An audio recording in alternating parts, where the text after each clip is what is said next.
Armenia ने साफ साफ कह दिया कि वो रूस का दोस्त तो है, लेकिन इस वजह से वो पश्चिमी देशों का प्रतिबंध नहीं झेल सकता। आर्मेनिया सोवियत संघ का हिस्सा था और वो रूस के नेतृत्व वाले सैन्य संगठन सीएसटीओ का हिस्सा है। ये सैन्य संगठन सोवियत संघ का हिस्सा रह चुके देशों की मदद के लिए बना है, जिसकी वजह से रूस अजरबैजान से निपटने में आर्मेनिया की मदद करता है।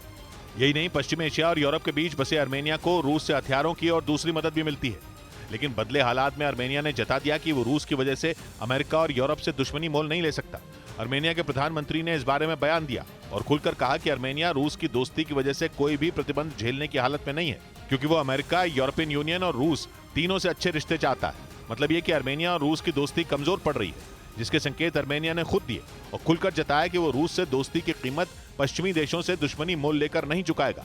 इस बीच रूस में आर्मेनिया और अजरबैजान के राजनयिकों की मुलाकात होने वाली है, जिसमें रूस का प्रतिनिधिमंडल भी शामिल होगा। आर्मेनिया और अजरबैजान बरसों से नागोर्नो कराबाख के मुद्दे पर लड़ रहे हैं और दोनों देशों के खूनी संघर्ष में हजारों लोगों की जान जा चुकी है, क्योंकि आर्मेनिया और अजरबैजान दोनों नागोर्नो कराबाख पर अपना हक जताते हैं। कुछ दिन पहले ही दोनों देशों के बीच ये विवाद तब बढ़ गया जब अजरबैजान ने लाचिन कॉरिडोर में चेक पॉइंट बना दिया। लाचिन कॉरिडोर नागोर्नो कराबाख को आर्मेनिया से जोड़ने वाला इकलौता रास्ता है। यही वजह रही कि आर्मेनिया अजरबैजान पर भड़क गया। उसने रूस से पूरा मामला अपने हाथ में लेने को कहा था, जिसके कुछ ही हफ्तों बाद आर्मेनिया और अजरबैजान के राजनयिकों की मॉस्को में मुलाकात होने वाली है, जिसमें रूस दोनों देशों के बीच शांति बहाल करने की कोशिश करेगा। पश्चिमी मीडिया के मुताबिक तख्ता पलट के बाद म्यांमार की सेना ने 8,000 करोड़ से ज्यादा की कीमत के हथियार खरीद लिए।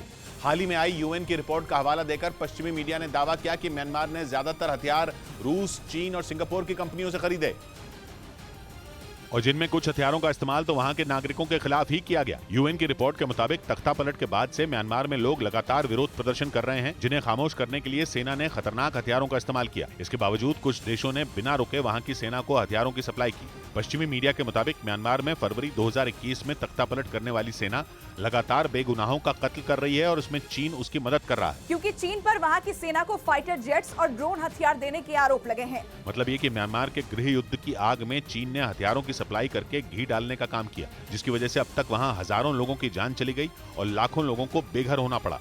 इस बीच अमेरिका के ओहायो से हैरान करने वाला मामला सामने आया। वहां एक आरोपी पुलिस से बचने के लिए वॉशिंग मशीन में छिप गया, क्योंकि उस पर ड्रग्स रखने का आरोप था, जिसके बाद पुलिस उसे तलाश रही थी। इसी दौरान वो अपने साथियों के साथ एक घर में छिप गया, जहां से पुलिस की टीम ने 6 आरोपियों को पकड़ लिया। लेकिन एक आरोपी पुलिस को चकमा देने के लिए वॉशिंग मशीन में छिप गया, लेकिन पुलिस ने भी होशियारी दिखाई और उसे वॉशिंग मशीन से निकाल कर गिरफ्तार कर लिया। इसके साथ ही ड्रग्स और नशीले पदार्थ को भी जब्त कर लिया गया। उधर अमेरिका के न्यूयॉर्क में 1000 साल पुरानी बाइबल की रिकॉर्ड दाम पर नीलामी हुई। हिब्रू में लिखी गई इस बाइबल को करीब $38 मिलियन यानी करीब 300 करोड़ रुपए में नीलाम किया गया।